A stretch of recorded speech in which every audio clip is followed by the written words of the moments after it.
नमस्कार, कसे आहेत सगळे? बरे आहेत ना? तुमच्या इच्छा, आकांक्षा, मनोकामना गणपती बाप्पा पूर्ण करू देत आणि तुमचा हा दिवस खूप छान जाऊ दे. तर आज आपण अभंग ऐकणार आहोत आणि अभंग ज्ञानेश्वरांचा आहे. तर आधी मी तुम्हाला अभंग सांगते आणि त्याचा अर्थही सांगते.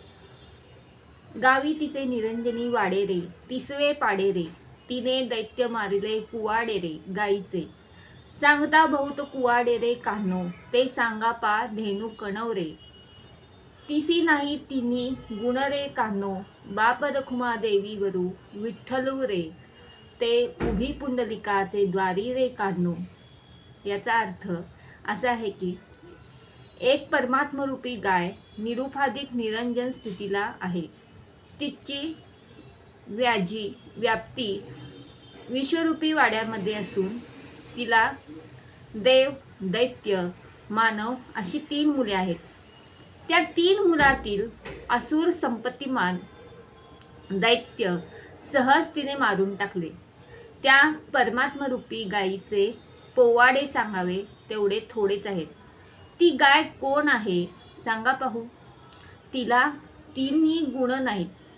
माझे पिता व रुक्मिणीचा नवरा जो विठ्ठल, ती गाय असून ती पुंडलिकाच्या दारी उभी आहे असे माऊली म्हणतात. आपल्याला पुंडलिक हा माहितीच आहे. पुंडलिक म्हणजे ज्यावेळेस तो आपल्या आईवडिलांची सेवा करत होता तेव्हा विठ्ठल त्याला भेटायला आला. पण पुंडलिक म्हणाला, मी माझ्या आईवडिलांची सेवा करून येतो, तोपर्यंत तू तिथं उभा राहा. म्हणून त्यानं वीट टाकली. तर तो विठ्ठल त्या विठेवर उभा राहिला. तर आजही तो विठ्ठल तिथंच उभा आहे.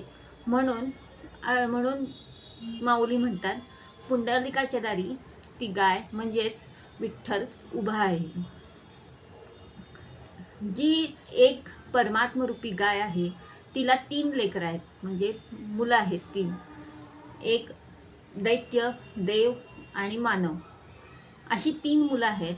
आणि त्या 3 मुलांमधला असुर म्हणजेच राक्षस या मुलाला त्या गाईनं मारून टाकलं.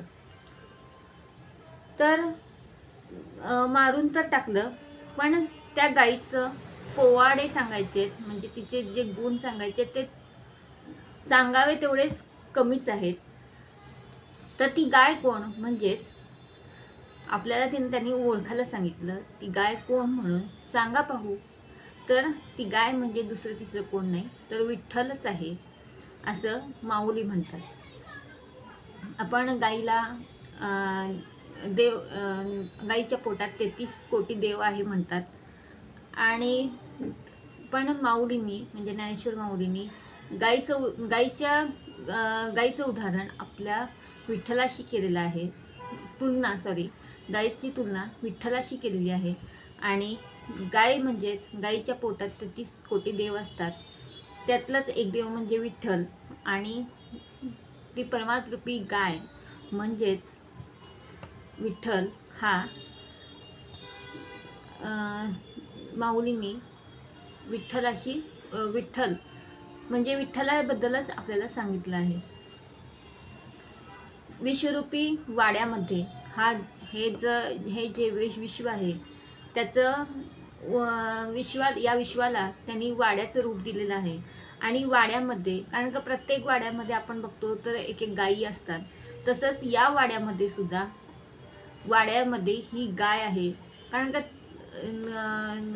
प्रत्येक वाड्यामध्ये गाय असते आणि तिथं भरपूर गायी असतात प्रत्येक वाड्यामध्ये. आणि पूर्वी वाड्यांमध्ये गायी असायच्या.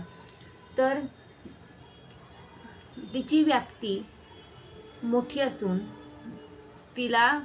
तिची व्याप्ती आहे या वाड्याची व्याप्ती आहे ती मोठी आहे. आणि या वाड्यामध्ये ती परमात्मरूपी गाय इथं आपल्या वाड्यामध्ये आहे. म्हणजेच आपल्या विश्वामध्ये ही परमात्मरूपी गाय उभी आहे म्हणजेच विठ्ठल उभा आहे असं संत आपले ज्ञानेश्वर माऊली सांगतात. तर तुम्हाला हा व्हिडिओ कसा वाटला ते मला सांगा. जर व्हिडिओ आवडला असेल तर लाईक करा आणि तुम्हाला असेच माझे अभंग आणि त्याचे अर्थ तुम्हाला ऐकायचे असतील तर माझ्या चॅनलला सबस्क्राईब करा. तर जेव्हा तुम्ही सबस्क्राईब कराल तेव्हा तुम्हाला हे व्हिडिओ तुम्हाला ऐकायला मिळतील. तर आपण पुढच्या व्हिडिओमध्ये अशाच एक अभंग घेऊन भेटूया.